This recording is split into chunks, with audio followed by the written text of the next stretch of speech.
Hello everyone, welcome to Small Model Car. Today we have got this 95 Mazda RX-7 Drift. So basically it's a Mazda RX-7 modified to be a drift car.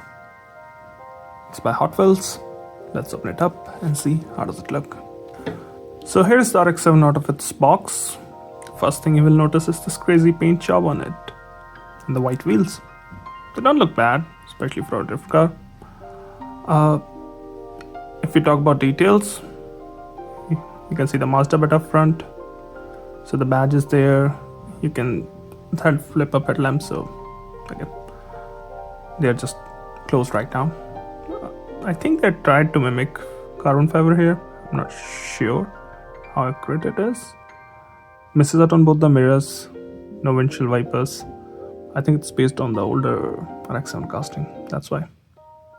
Coming to the driver's side, well, you got number 95 Mazda Hot Wheels CRFX. I don't know what that is.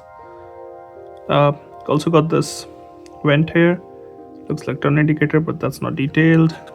Turn indicator on the back, that's detailed, or might be just the light. You got the fuel filler on the rear. A big spoiler. Tail lamps are there, but again not detailed. No Mazda badge or any other details in the back. You can see the exhaust tip here. Passenger side looks almost identical. The only difference from the standard RX-7 is this front is modified. You haven't got a bumper here, that's been cut, and then you've got a steel cage kind of thing here. And this is how it looks from the bottom. So overall, well, it's a mainline casting. Not one of the best one, but still not bad.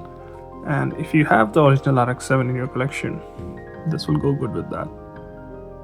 And if you can, change the wheels, detail it a bit, I think it's gonna look good.